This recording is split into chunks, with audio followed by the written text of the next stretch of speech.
With so many odd details to obsess over about 1998's quirky Coen brothers comedy The Big Lebowski, it's no wonder the cult classic is still being dissected decades later. Casual viewers may not see much beyond the surface of this tale of a stone slacker and his oddball bowling buddies getting caught up in a kidnapping case. But if you dig deeper, there's more going on, both on-screen and behind the scenes. Here are a few little-known facts about Lebowski and its impact. The Dude Refrains. Appearances of John Turturro's purple jumpsuit-wearing Jesus character aside, the mini-scenes inside the bowling alley bring a working-class realness to the film's often cartoonish protagonists. Yeah, well, that's just like your opinion, man.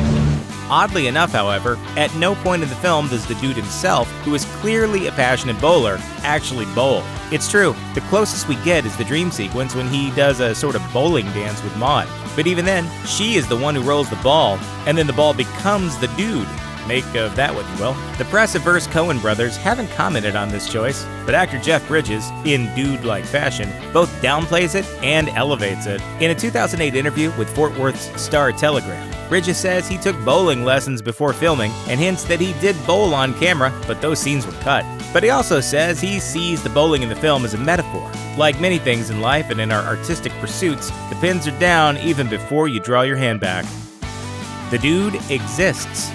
The character of Jeffrey the Dude Lebowski was based on a real person, something the Coen brothers hint at when the dude gets into his backstory with Maude. I was one of the authors of the Port Huron Statement. You ever hear of the Seattle Seven? That was me.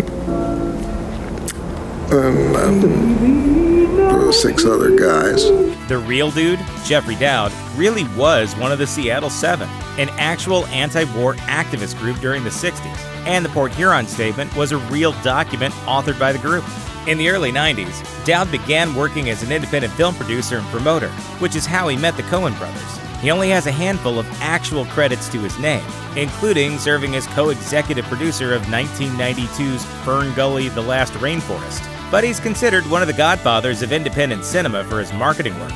And he's still active in Hollywood today, working as a producer when he's not attending Lebowski fests and giving speeches on college campuses. And yes, Dowd's nickname is indeed the Dude.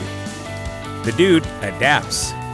One of the most iconic scenes in the film is the homework scene, also known as the Find a Stranger in the Alps scene, thanks to the absurd censorship it receives on basic cable. See what happens when you find a stranger in the Alps? That's what happens! Once his stolen car is recovered, the dude finds homework he believes belongs to the car thief in the back seat. This sends the dude and Walter on a wild goose chase that winds up with 2 cars destroyed and the protagonist gaining nothing in their search for the truth behind the kidnapping and ransom. As bizarre as it sounds, this whole sequence is also loosely based on the true story. The character of Walter is a combination of a few people the Coen brothers have known, but many traits were generously borrowed from the life of Paul Exline, the man who greenlit the Coens' 1987 movie, Raising Arizona. Exline's car was stolen, and he had to track it down to the impound lot. He found a kid's homework in the car, and he brought along his friend for an impromptu interrogation. He even put the kid's homework in an evidence-like bag and wore a suit to look more official. The similarities don't stop there either. The house was, in fact, owned by an elderly man using an oxygen tank, but not an iron lung. And a good day to you, sir! The Dude Disparages. Despite being a fairly passive, laid-back character, there are a few things one definitely knows about the dude. He loves bowling and White Russians, and he hates the Eagles. Come on, I had a rough night and I hate the f***ing Eagles, man.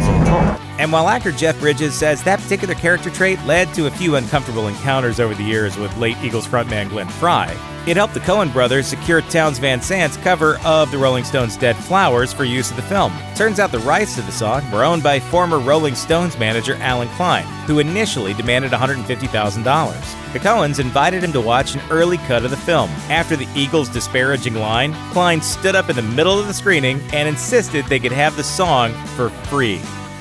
The Dude inspires. Veronica Mars creator Rob Thomas is a huge fan of The Big Lebowski and considers it a big inspiration. His cult comedy starring Kristen Bell as an accidental amateur sleuth in Southern California was chock full of references to the film. Careful, man, there's a beverage here. Careful, man, there's a beverage here, eh? Vinny, this is not Nom. This is bowling. There are rules. Smokey, this is not Nom. This is bowling. There are rules. Hey. Speaking to Vulture, Thomas says they were actually trying to sneak the entire movie into the show line by line, but couldn't quite pull it off after being canceled after 3 seasons. And one Big Lebowski fan, journalist Oliver Benjamin, was so inspired by the film he created his own laid-back religion based on it. Dudism is a modern form of Taoism that's based on the Dude's worldview, and it has nearly 500,000 registered and ordained Dudist priests as of the making of this video, who are legally allowed to perform wedding ceremonies in certain states. How many people are in an ordinary church? 100, 200? How many people are in a bowling league? We are designed to be in tribes of people of 100 to 200 people and to look out for each other. I don't know about you, but I take comfort in that. Thanks for watching. Click the grunge icon to subscribe to our YouTube channel. Plus, check out all this cool stuff we know you'll love too.